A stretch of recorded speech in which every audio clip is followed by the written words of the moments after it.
Exodus chapter 32. Now when the people saw that Moses delayed coming down from the mountain, the people gathered together to Aaron and said to him, "Come, make us gods that shall go before us. For as for this Moses, the man who brought us up out of the land of Egypt, we do not know what has become of him." And Aaron said to them, "Break off the golden earrings which are in the ears of your wives, your sons, and your daughters, and bring them to me." So all the people broke off the golden earrings which were in their ears and brought them to Aaron. And he received the gold from their hand, and he fashioned it with an engraving tool and made a molded calf. Then they said, "This is your God, O Israel, that brought you out of the land of Egypt." So when Aaron saw it, he built an altar before it.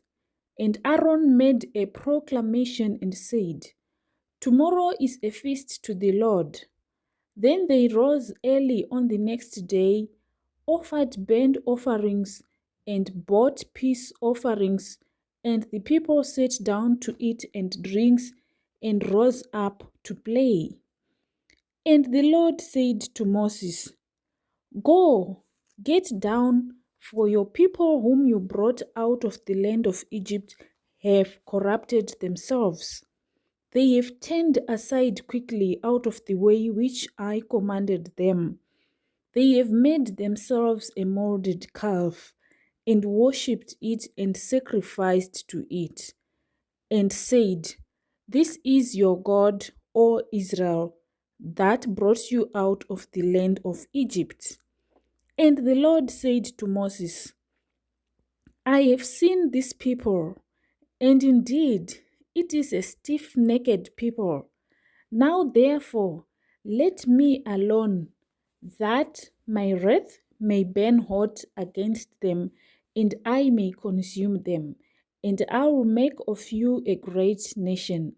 Then Moses pleaded with the Lord his God and said, 'Lord, why does your wrath burn hot against your people whom you have brought out of the land of Egypt with great power and with a mighty hand?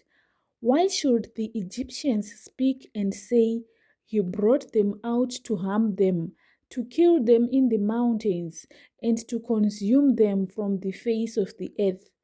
Turn from your fierce wrath and relent from this harm to your people. Remember Abraham, Isaac, and Israel, your servants, to whom you swore by your own self, and said to them, "I will multiply your descendants as the stars of heaven, and all this land that I have spoken of I give to your descendants, and they shall inherit it forever." So the Lord relented from the harm which he said he would do to his people. And Moses turned and went down from the mountain, and the two tablets of the testimony were in his hand. The tablets were written on both sides, and the one side and on the other they were written. Now the tablets were the work of God, and the writing was the writing of God engraved on the tablets. And when Joshua heard the noise of the people as they shouted, he said to Moses, "There is a noise of war in the camp."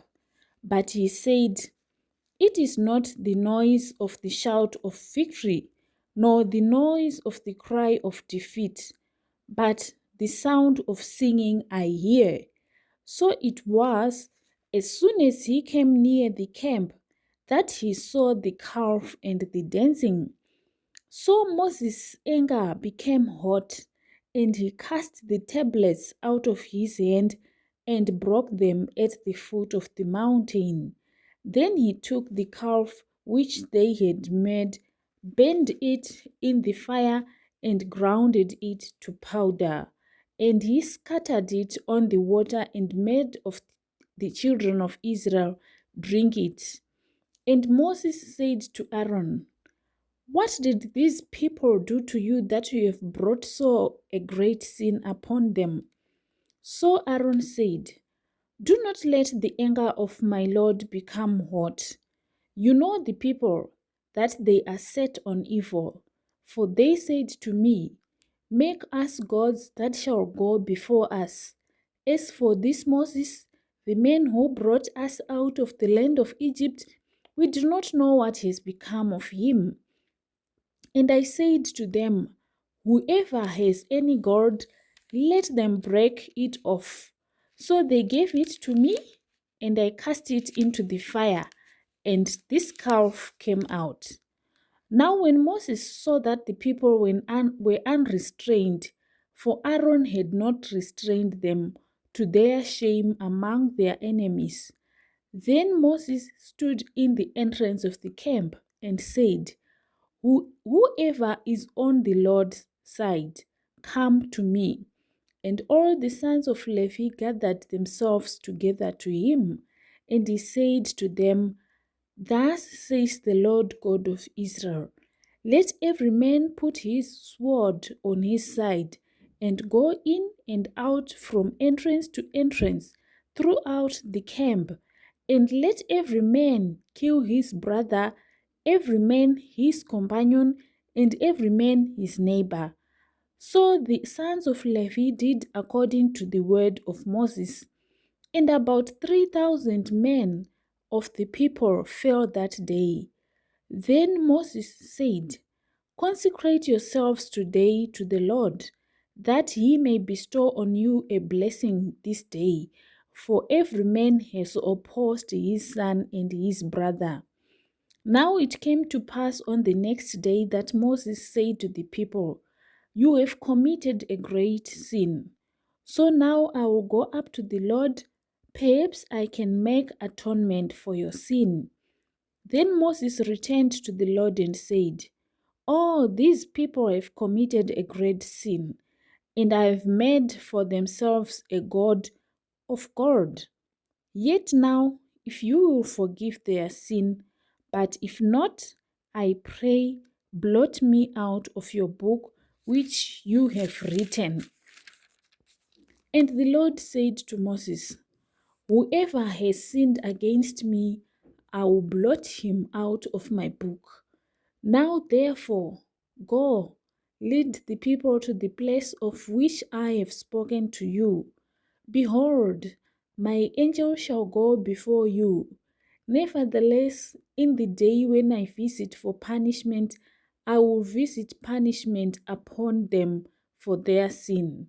So the Lord plagued the people because of what they did with the calf which Aaron made.